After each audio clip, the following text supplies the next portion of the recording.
Hi, Savanah. Hi, Ryan. What are we talking about today? Today we are talking about the Poltergeist franchise. And it's still spooky season. Boo!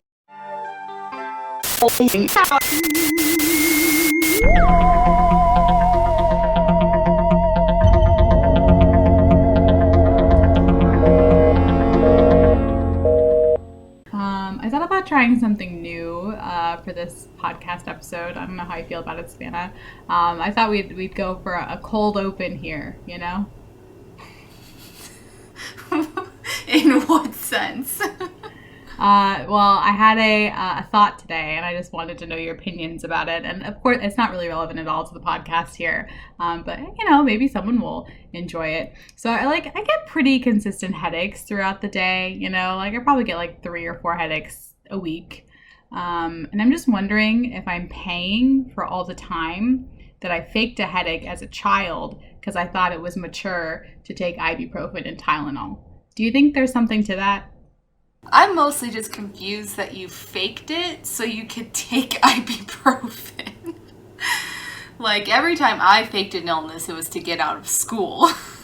I don't know. I suppose that it could be some type of karma. I don't know.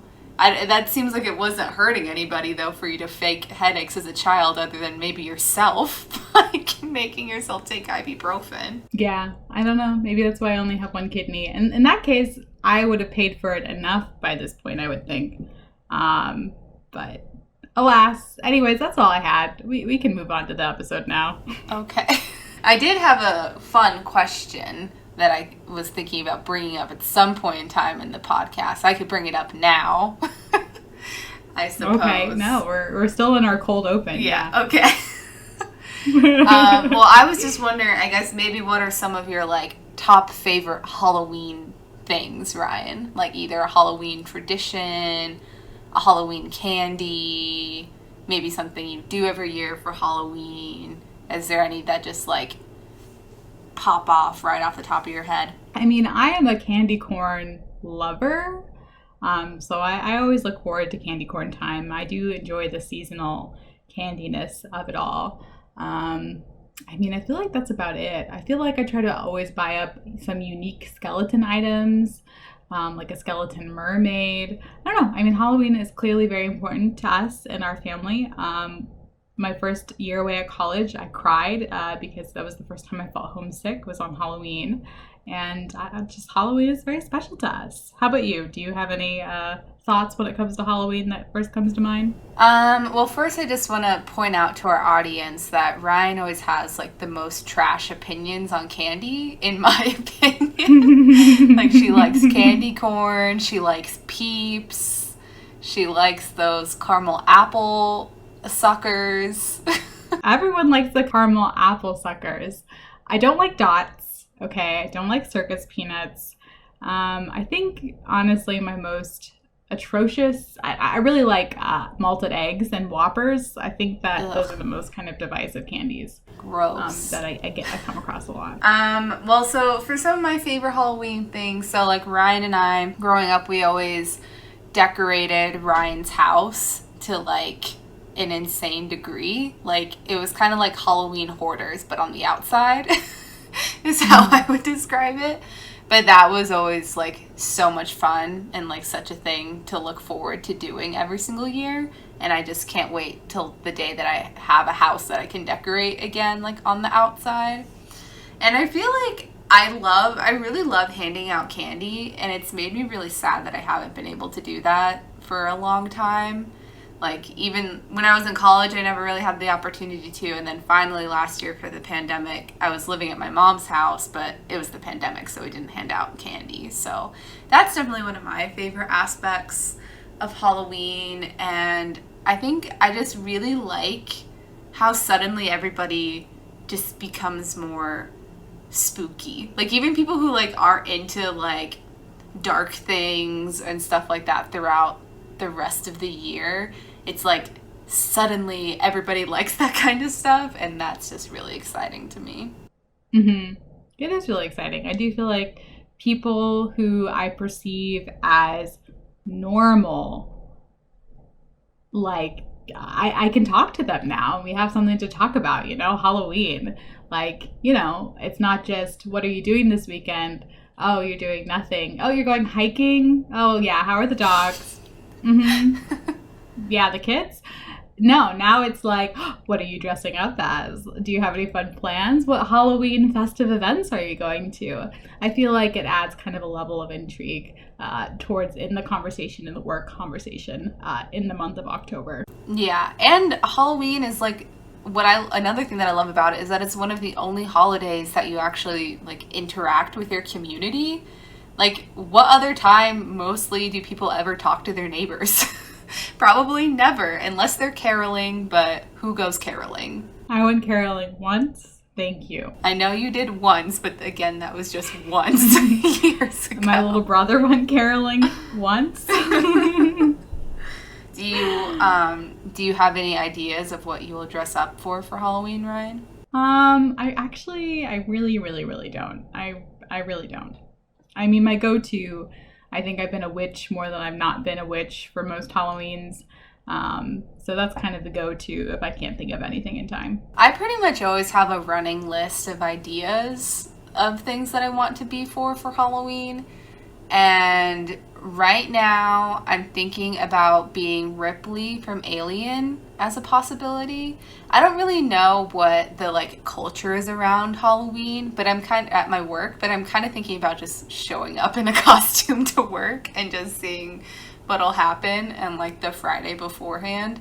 And I also have been playing around with this idea with trying to be a vampire every year for Halloween, but switching it up and being from a different time period or something like that. And mm-hmm. I'm thinking about this year being an old-timey Western saloon girl vampire. I've even been looking into getting prosthetic teeth from an online company that makes vampire teeth fit to your actual teeth. Yeah, no, that would be nice. I have a pretty bad oh my goodness, what are they called again? This tooth, canines?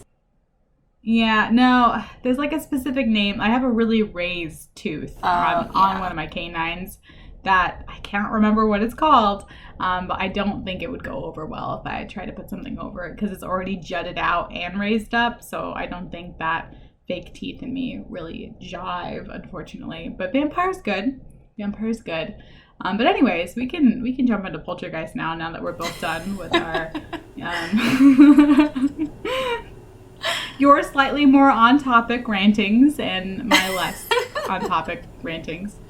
That's okay. We like all rantings here. But yes, so for today's episode, as mentioned, we are talking about the Poltergeist franchise. So I'm going to give some background first about the movies. Primarily, this background is going to be focused on the first movie just because that's where a lot of the juicy information lies. But we will be talking about all three.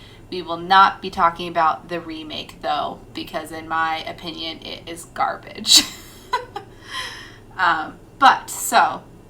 The first Poltergeist movie came out in 1982 and is produced by MGM. MGM did produce all three in the franchise. The original movie was written by Steven Spielberg, who I'm sure you can think of a million movies that Steven Spielberg has had a hand in, but I'll just throw out a few like Jaws, E.T., Indiana Jones, and Steven Spielberg is actually still the most commercially successful director ever, apparently, which I was pretty surprised by when I learned that. I also discovered the small tidbit that Steven Spielberg grew up in Phoenix, apparently. And I was very surprised that I never knew that. Did you know that, Ryan? Yeah. No, I also didn't know that. Huh. Yeah, very, very strange. So it was written by Steven Spielberg, and it was directed by Tobe Hooper, who also directed Texas Chainsaw Massacre. So there is a lot of debate around Steven Spielberg's involvement with Poltergeist versus Tobe Hooper's involvement with Poltergeist. There is quite a bit of alleging that Steven Spielberg really was the one who was directing it, and Tobe Hooper was just kind of there.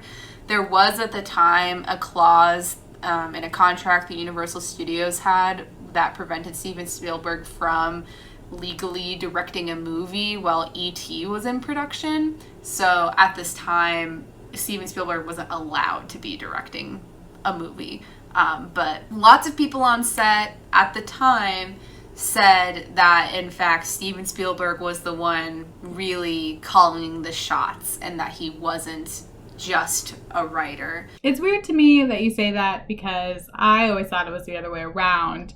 And I mean, I took a horror film class in my undergrad. I don't know, my bachelor's. I took a horror class, and my professor said it was the other way around, that they were really pushing Spielberg's name in the marketing and in the credits to get more people to see the film, where Tobe Hooper was the true director of the film. And I don't know how much of that is true. And it could just be that he's more on the horror side of things. So he's more inclined to believe that is true. But that is what I heard. And it does seem very up in the air as far as things go. Yeah, apparently the Directors Guild of America did open an investigation into the official credits of the movie, which I had no idea was something that happened. I mean, obviously I recognize the importance of crediting people correctly, but I didn't realize that there would be an investigation about this. But so they opened an investigation into whether or not Hooper's official credit was being correct, really, and it ended up being that MGM Entertainment had to pay $15,000 to Tobe Hooper because the studio gave producer Steven Spielberg a bigger credit than Hooper got in the trailers. So you're right, they did in fact make it seem like they made it seem more that Steven Spielberg was involved in the credits, even though according to this investigation he wasn't actually that involved. However, at the time of making, a lot of people, the cast, were all saying that he was very much the one who, Steven Spielberg was the one who was calling the shots and everything like that. But now, at supplementary interviews of the cast members, what have you, now they're all kind of saying the opposite, and that Tobe Hooper was the true director.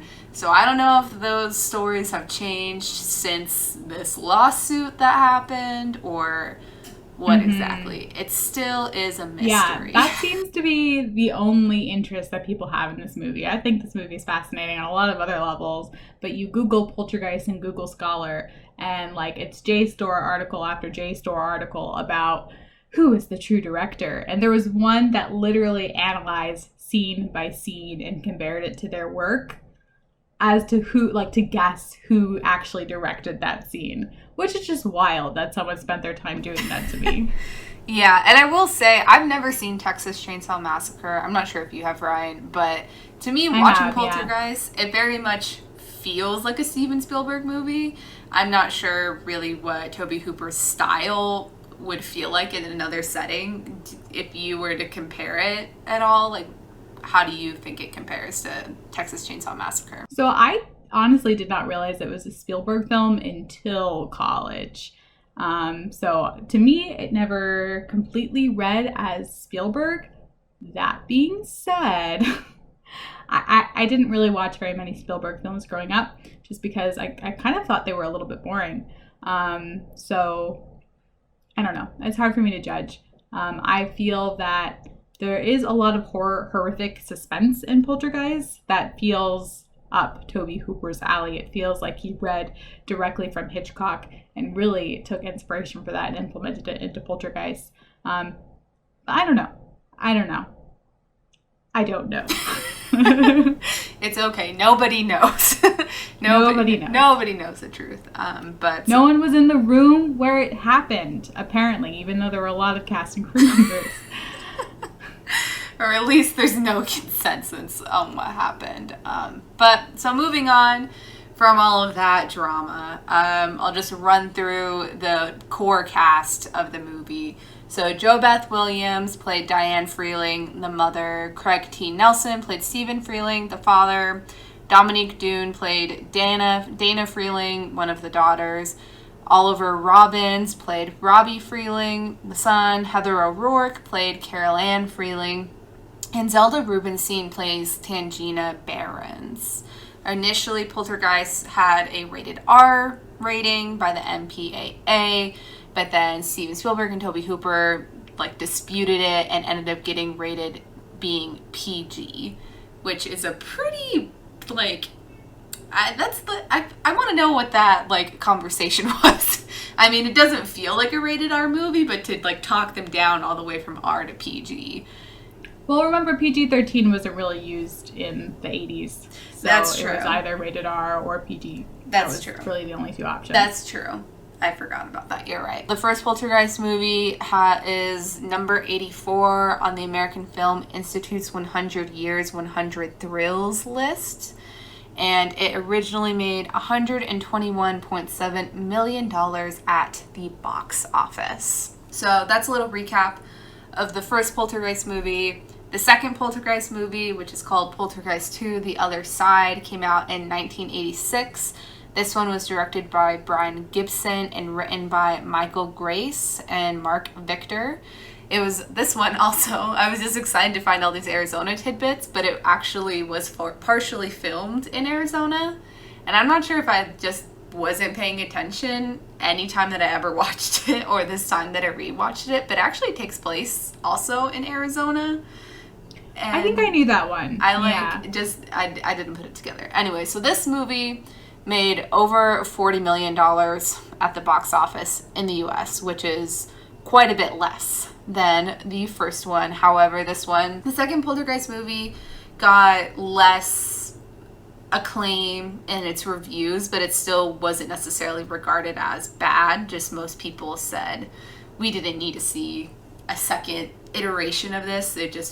People just felt like it was they were just making the movie to make money pretty much, but the reviews weren't necessarily bad.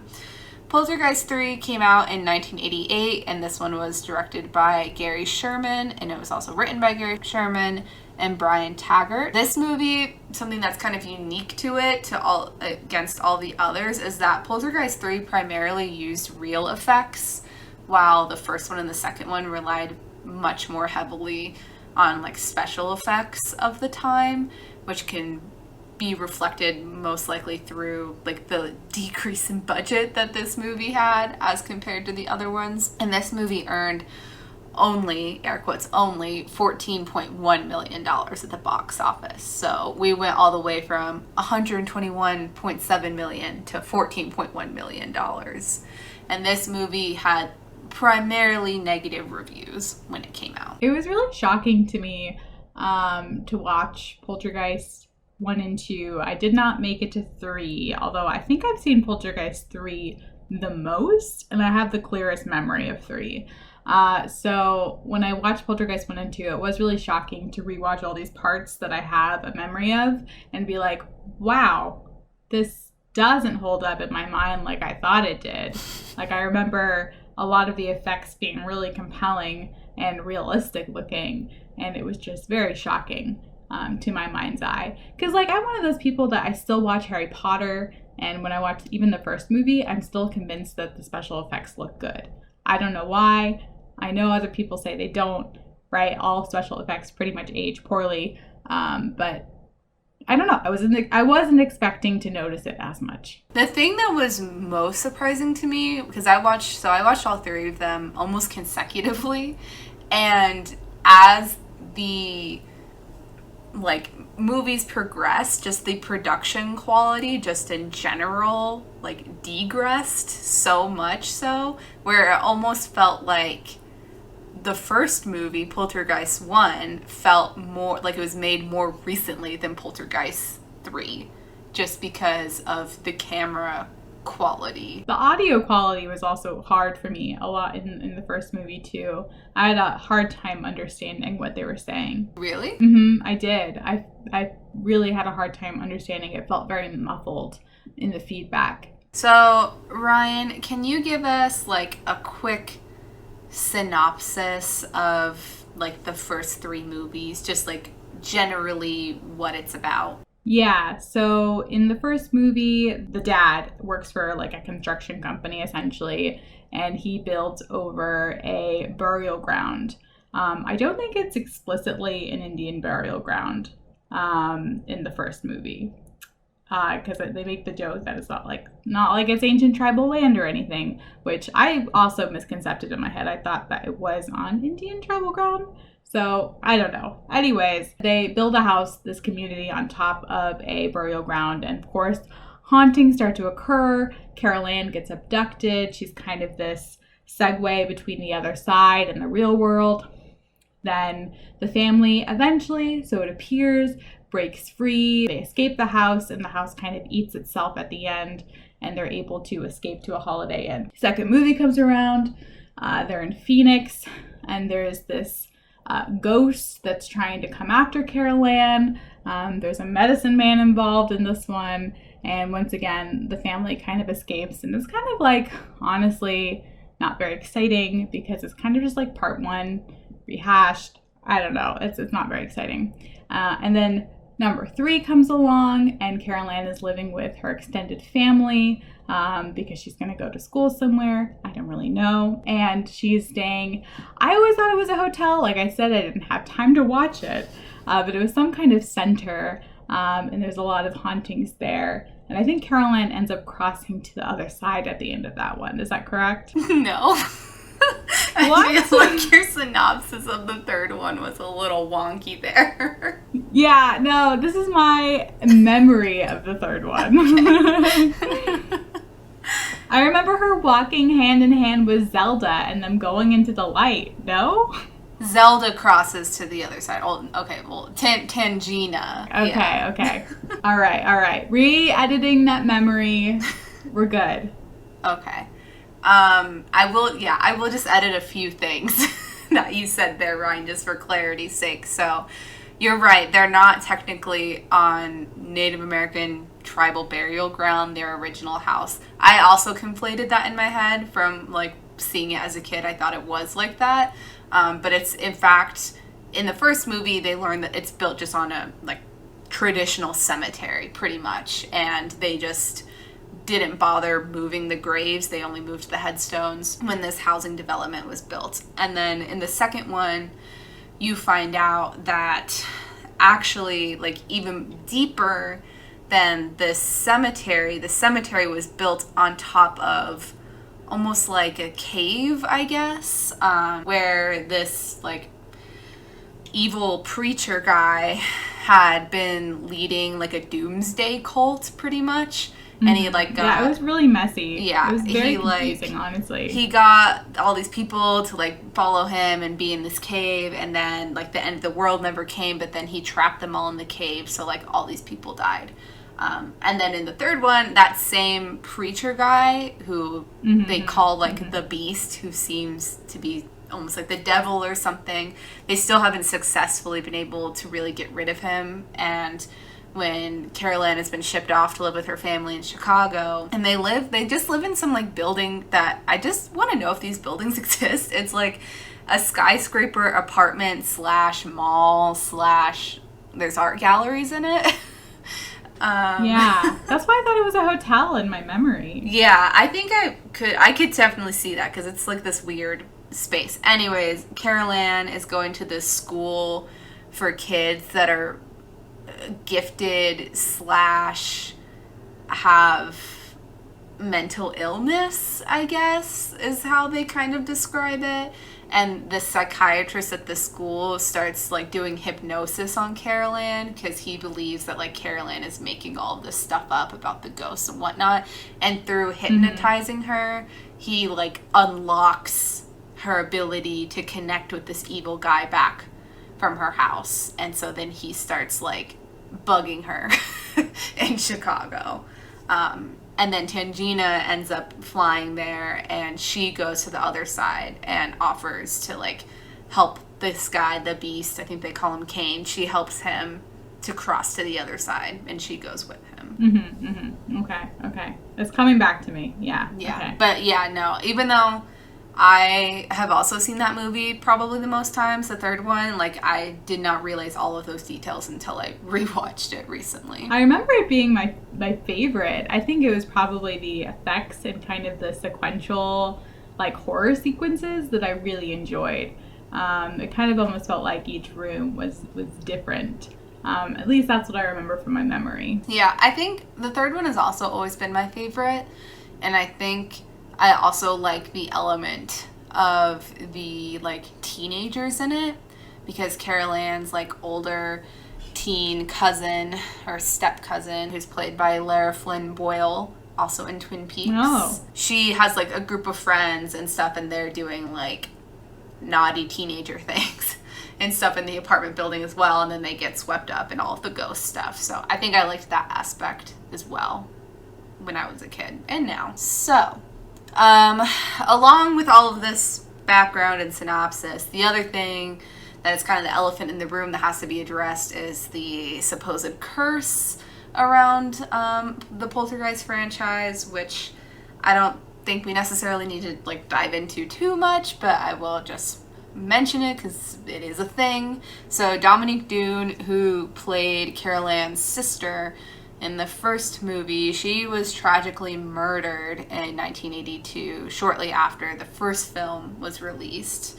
Heather O'Rourke also very tragically died just shortly before Poltergeist III was released, when she was only 12 years old. And she had, I think they at first had thought that she had Crohn's disease, and that is what led to her getting really sick. But now, at least in something I read, they believe that she might have actually had some type of congenital, like, deformation in her intestines or something that led to her getting really sick. In addition to that, the evil preacher that I mentioned, who's in Poltergeist II, he also died during the installment of these movies, but he died from cancer, I believe. And Will Sampson, who plays Taylor, the Native American medicine man, he also died shortly after the second movie, after having a heart and lung transplant.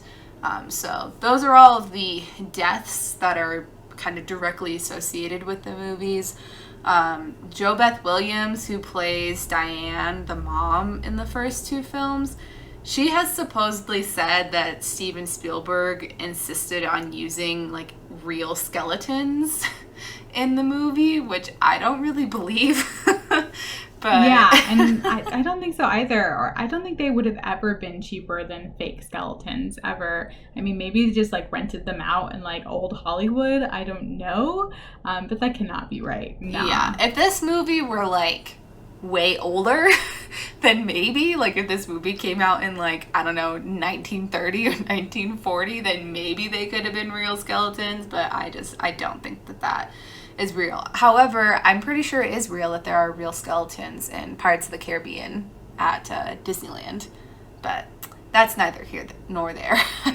The last thing that's kind of spooky with the real life Poltergeist is that Will Sampson, the same actor who played the Native American medicine man, apparently shortly after the shooting of the second movie, he performed an exorcism. Like, just after one night of filming on set, he performed an actual exorcism. I don't really know what that's about, or if that's true, if that really happened.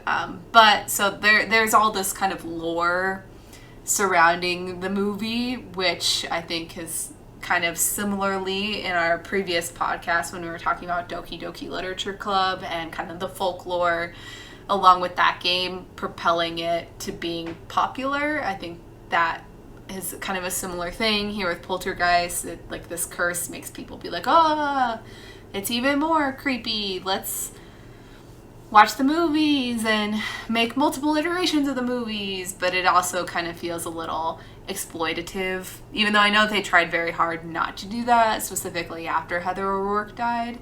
They very much, like, were trying to not, like, use that in any of the marketing, but I don't know. There's a lot of articles that I came across that felt like just kind of like gross to me in the language that they used in talking about it. That being said, I feel that Poltergeist is not really in the canon of horror movie films that people watch regularly and have a dedicated fan base to.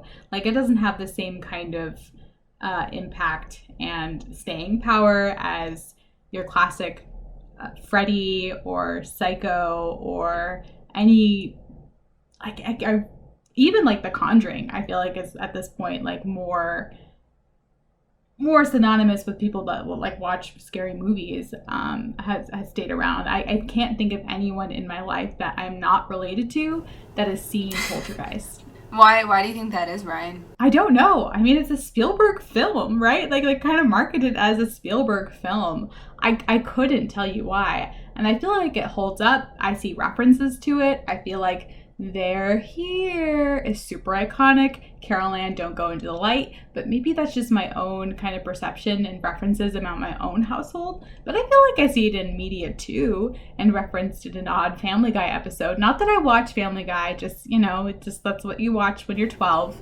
It happens. But you know what I mean? Yeah, no, I do know what you mean. And I watched this, the first one, with my boyfriend who hadn't ever seen it before. And I first will say he fell asleep because he got bored. It's a little boring.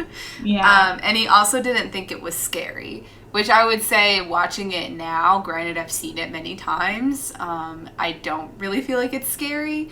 When I was a kid, I thought it was scary, but it feels like it should be more popular than it is, in my opinion. It definitely, to me, seems like it has had an impact on the genre, for sure. Yeah. And like an impact just on film in general, for sure. And I don't know if maybe, so it came out like, I believe like within the same week as E.T., and just maybe like at that time, like more people who this would have been like informative in their life saw E.T. over Poltergeist, and that just led to it maybe not being as popular in the general zeitgeist. But I don't know, it's kind of hard to say. Yeah, I mean, you watch it now and it's like almost campy in some elements, and I feel that when the TV is going staticky in the beginning like that, and Carol Ann walks up to it and like presses her hand to the TV, like that's still a frightening image to me. And Heather O'Rourke is just a scary looking child. She looks translucent. She looks like a ghost. Like, she is iconic looking. So I don't know. I'm just remembering on when you gave a similar description of one of our cousins. Who, I will not out them in this moment. You can all just wonder, if you're listening, who Ryan is compared to being translucent. But yeah, I don't know. And it made me wonder too, was Poltergeist the first to like use the TV static as like a scary thing? Like I can't think of anything prior to that, at least that I've seen. And which just makes me wonder, like, did they invent that? Like, was TV static creepy in general to interact with in real life before Poltergeist, you think? I think probably. And I think that maybe it was probably, like, as a sense of, like, foreboding. Like, if there's just TV static and, like, you enter a room and, like, that's just kind of a natural tension, like, nothing's on the TV. Why is it like that? Why is it snow? And I think that TV snow has always been kind of creepy in that way. I'm not going to say that Poltergeist invented it. That feels like too much of a leap. But it does feel like Poltergeist was kind of the first mainstream film to really capitalize on that idea. Yeah, I definitely think it was. And I think it really paved the way for a lot of other things, whether that be like avenues to techno horror or just these like other explorations of paranormal interacting with technology as well. Like, it really, I think, kind of laid the groundwork for movies going forward and just our understanding of the paranormal world. Like, how many ghost hunting type TV shows use like similar types of devices that make that kind of sound that may or may not be real or actually like effective in trying to communicate ghosts. I don't know, but it definitely feels like it has a large impact that hasn't been necessarily recognized by the horror community. And I wonder if maybe like, is that because it's more focused on a family versus on like teenagers? There's not a lot of like blood and guts in it. There's no like sexy girls who are running through the streets in their underwear trying to get away from the murderer. Like, I wonder if maybe those are some other reasons why. I don't know, but Texas Chainsaw Massacre made it, so you can take that, Spielberg.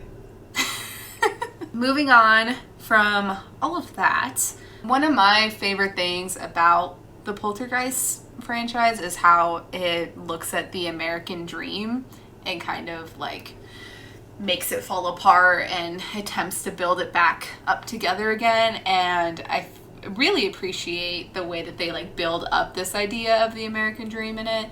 It feels obvious enough to where people would be able to get it, but not so obvious that it's like hitting you over the head, but just how it like immediately opens up with the national anthem on TV, and that's what leads to the snow that Carolyn starts interacting with the ghosts, or the dad is seen reading Ronald Reagan's book in bed while the mom is reading a book by Carl Jung, and that kind of highlights where America was in the 80s with their politics and getting into pop psychology.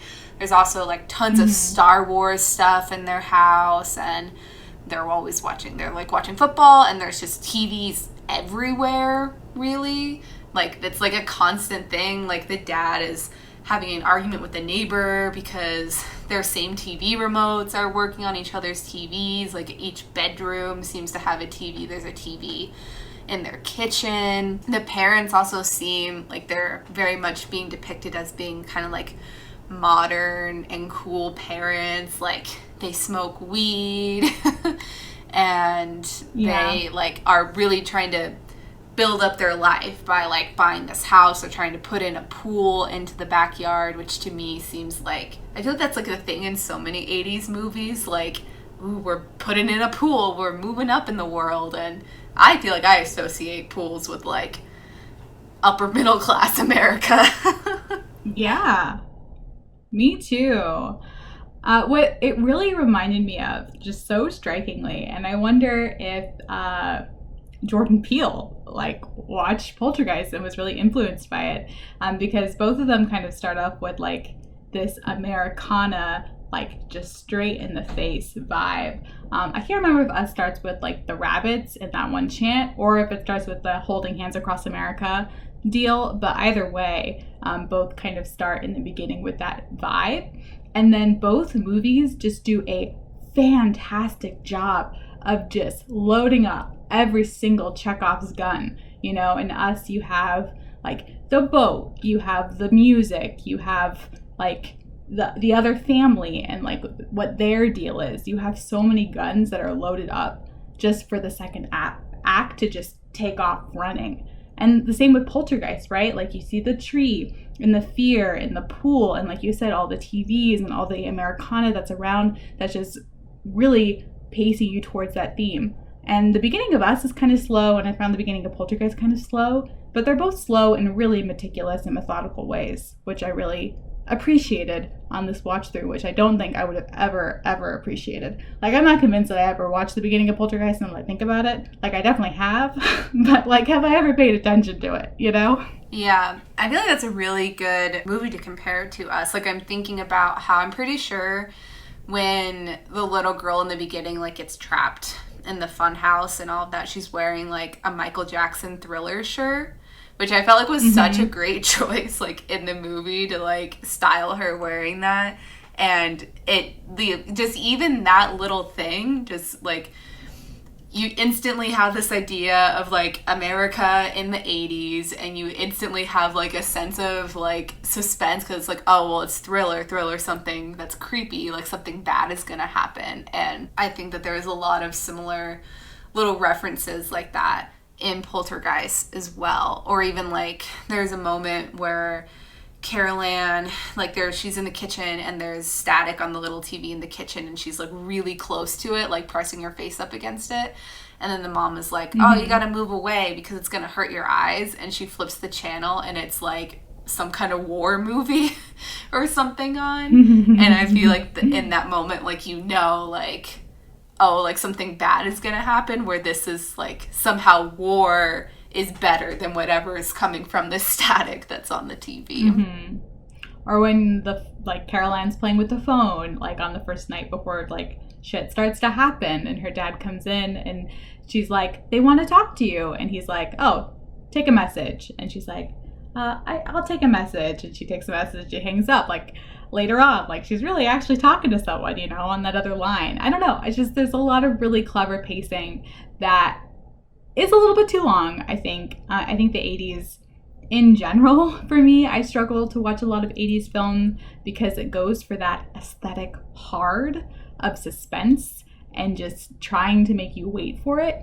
And it doesn't always work for me. But I appreciate it. It's very well done. And so the first Poltergeist movie, it really like sets up all of this American dream, Americana stuff going on. And it very quickly all is destroyed pretty much by everything. Like their whole life is upended. The dad has to leave his job. Their house is destroyed. They have to go to the Holiday Inn. What did you say in the beginning, Ryan? I thought it was funny. Like they retreated to the Holiday Inn, or they were rescued from the Holiday Inn. I don't know. I don't know what I said. But just to really see, like, to me, like, the movie just really plays out as, like, the collapse of the American dream, of, like, everything that they'd been working for. It's just gone. Whereas the second one, it seems like they're trying to rebuild it. They end up having to go stay with Diane's mom in Phoenix, and they're constantly talking about how, like, they had worked so hard for the life that they had before, and they really just want to build it up again, but they're, like, caught in the system with, like, their homeowner's insurance and not getting money enough to build, like, to create that life that they wanted for themselves again, and really struggling with that. And they are really resistant at first to get help from Taylor, the medicine man, which I just really didn't understand why they were so resistant to getting his help, because one, he was sent by Tangina, who helped them the first time around, and two, like, why would they suddenly just be, like, critical of people who deal in this realm of things? Like, haven't they seen enough to be able to just believe people at that point? But it seems like in the second movie, they start to realize that they have to go towards more, like, traditional methods, or maybe, like, historic methods for them to be able to move forward versus their, like, modern systems, like homeowners insurance. Like, instead, they have to listen to Diane's mom, who provides, like, wisdom on her experience with ghosts, or they have to listen to Taylor and his, like, traditional workings with spirits and things like that. So it's kind of like they're having to figure out a different way that goes back to life before capitalism in the 80s, pretty much, in order to rebuild. However, then in the third movie, they, like, you don't see Carol Ann's parents at all. She's been shipped off to live with her family in Chicago, who is a wealthy family, and her, like, step uncle makes a comment about how her parents were able to suddenly get all this money finally from the insurance, and that's why they were, like, shipping off Carol Ann to go to this, like, different school. They really don't explain why they sent Carol Ann away. I'm assuming it's because they wanted to go to this school that could maybe, like, help her process, like, her trauma, basically. But it seems like somehow they state that the family was able to get back their, like, dream that they once had, and now she's being thrust into, like, the next step of the American dream of being, like a rich person, basically. And that in itself doesn't really work out for them either. Yeah, it definitely sounds like the third one was just kind of made for funsies. I don't know. I mean, it's kind of like the same rehashing. It's just using, like, rich people instead of just middle class people. And then even the rich people, like, their world doesn't fall apart in the same way that the original family's like world fell apart, but it's kind of similar in the themes. I guess that the director wanted to set it in like an urban area because he wanted to show that like being in a skyscraper and like urban Chicago could be just as scary as being in suburbia, which I think is an interesting idea and could be true. But yeah, so that's kind of what I was thinking about a lot in this rewatch, was this like American Dream theme going on. Yeah, I mean, that's about it. No, that's it. I mean, not that I ever thought about any of this when I was younger. So here we are. Maybe Poltergeist is ahead of its time. I don't know. If it came out now and was redone, which it was, I didn't see the remake. Did you? I'm pretty sure you saw it with me, Ryan. I'm pretty sure we went with like your brother. Maybe you were in Syracuse. I went with the family to see it. I remember. I wasn't there. Oh, okay. Well, it wasn't good. Apparently, there's talks of making another remake. I think I read that the rights were signed for it in 2019, but it's unclear when that will be happening. I guess there's also supposed to be a documentary in the works about like the production, specifically from the point of view from the actor who played Carol Ann's brother, and having to deal with like the tragedies of losing Heather O'Rourke and some of the other cast members as well. Yeah, but anyways, we can kind of move on from that. One of the other things that I wanted to touch on was this idea of what happens when you build on top of like a burial ground and using that as a trope in the movie. I don't, now from like my 2021 eyes rewatching it, I don't love the way that was depicted, just in how that's like a very real thing that happens and is very bad. I should use a different word to describe it than very bad, but it's very bad when things like that happen. And I think it could be really cool, like say if Poltergeist was remade now, to just have a more nuanced view on what it means to like build on top of something sacred or build on top of a burial ground. Or maybe like this could be a great avenue for like a non-white director to have a take on it and how it could affect other marginalized communities, as building on top of sacred sites is typically something that affects marginalized communities. Like for instance, right now in Arizona, this is an issue in a couple different places with different Native American tribes, but like specifically with the Organ Pipe National Monument in Arizona, which is like a forest preserve where it's like the only place in the U.S. where organ pipe cactus grow. But in that area, there is a Tohono O'odham Nation and Apache Nation like sacred burial ground there that they built over for the border wall. And that has been something that's been majorly disputed over the past few years, and unfortunately did end up happening, and it's still there. And then just like also the history of building on top of places like historically Black communities and neighborhoods like Seneca Village in New York, where Central Park was, or where the Tulsa Race Massacre happened. And I would just like to see just a more nuanced take than just making some like now not pleasant joke of like, oh, well, at least it's not Indian burial ground that we're built on top of. So and that combined within like a caricature of a Native American person in the second movie just does not age well, I would say. For sure. Yeah, I think there's a lot of other nuanced takes they could have with it. I don't know. I have a lot of mixed feelings about how we should treat the dead when they're gone. Like just as a person who just thinks a body is a body is a body. So I understand the importance in some cultures, but in this instance, as it is non-important, technically non-sacred ground, I know it's not the intention and like it was a joke, and like I'm kind of fine with how it is, just because it's kind of like a nothing thing. It's just on top of a burial ground. I don't know. I think, I don't know. I feel like humans building on top of other humans is just going to happen for as long as we live, and has happened for as long as humans have been alive. And I don't know. I think that could be something that could be celebrated under the right circumstances. Yeah, I mean, I think, like, it depends on the situation. Like, if it is, like, a sacred site, then that should be avoided. But obviously, like, we're only getting more and more people on this planet, so we're gonna have to figure out something. Like, something's gonna have to happen.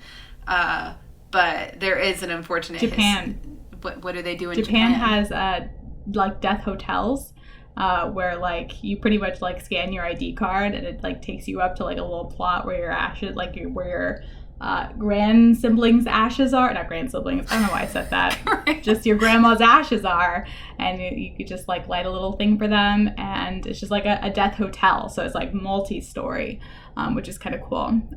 However, if you want to be buried, like, your full body, they have temporary graves that you get for a certain amount of years. And then you have to, like, either pay to keep your body there, or it goes and gets cremated and put in one of the death hotels.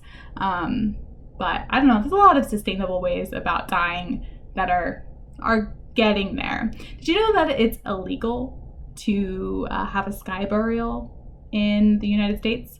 Like, you can't just have your body eaten by carrion, which is very unfortunate because that is the most eco-friendly way to have your body go off and be decomposed. No, I did not know that. I do know that there's somebody at MIT who developed some type of, like, mushroom or something that can be placed, like mushroom spores that can be placed with your body outside. I don't know if you're actually allowed to do this, but the mushroom spores will, like, eat away at your body and, like, put it back into, like, the nutrients of the soil. Something like that. But, yeah. That's also cool. Yeah. That's always cool. The body problem is real and unavoidable.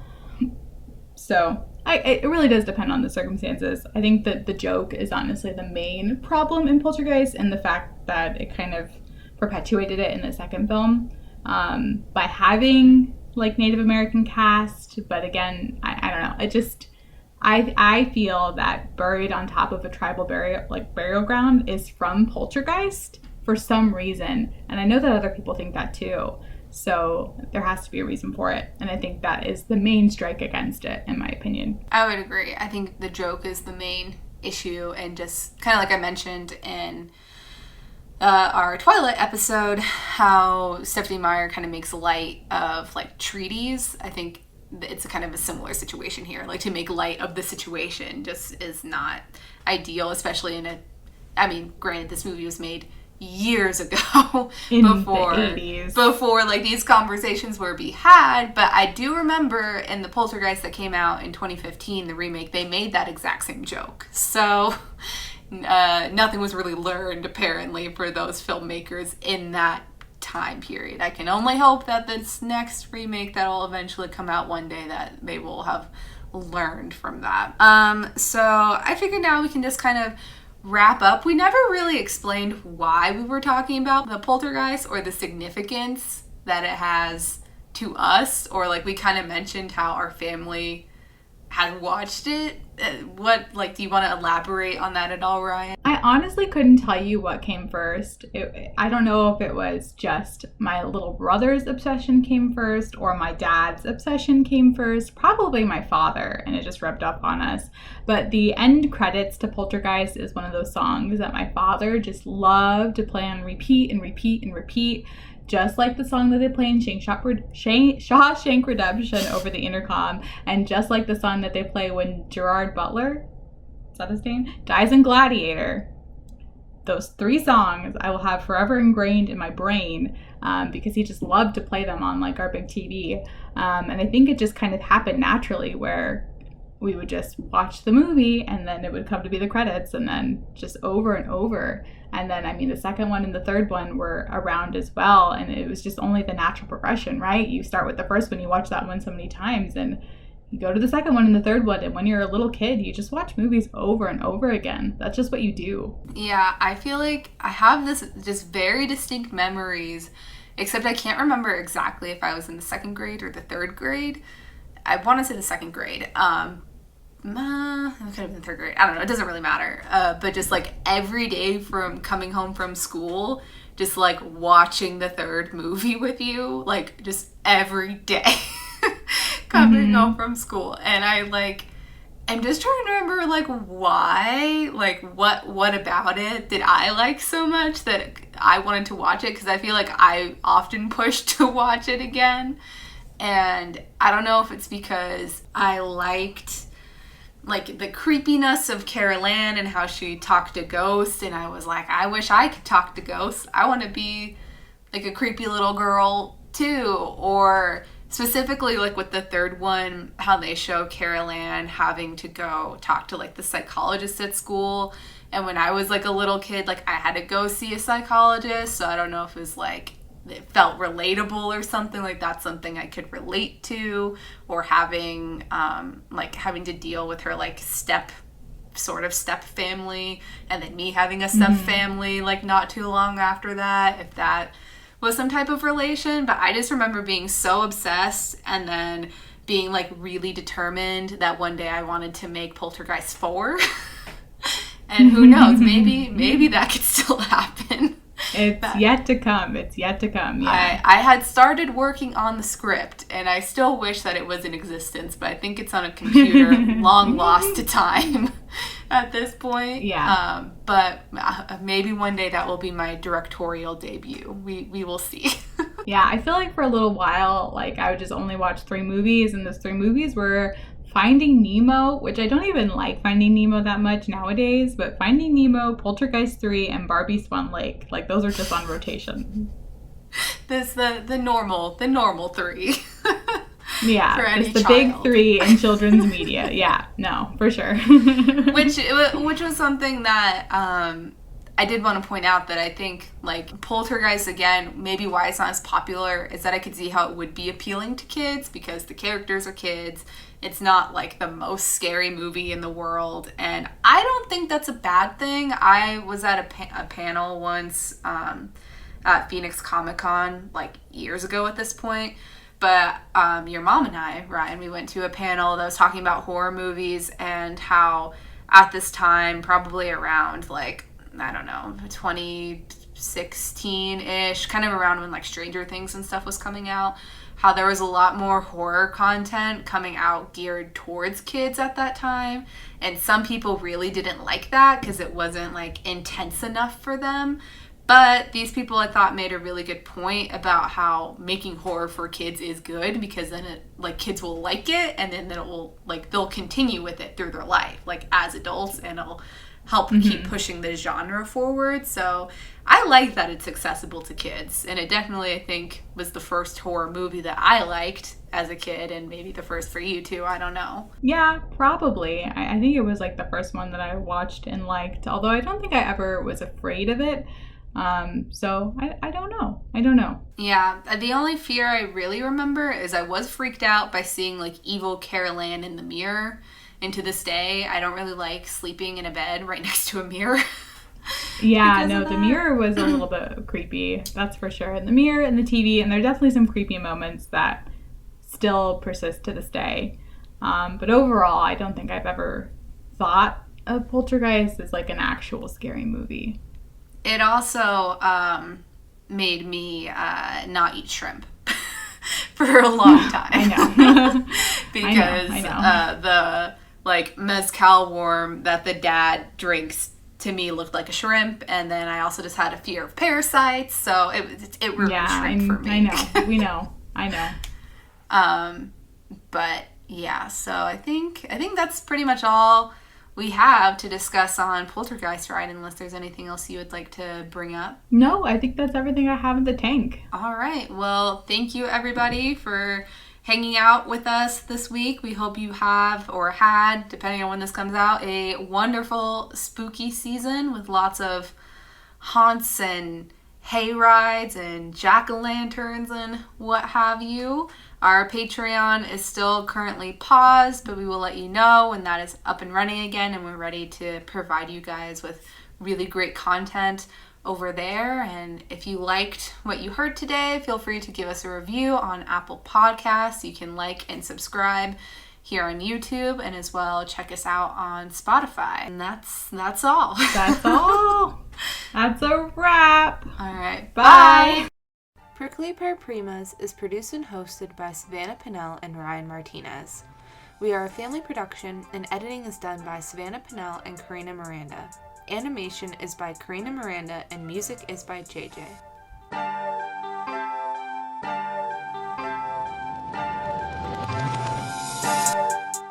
Happy Halloween from the Prickly Pear Primas. Here, a pumpkin.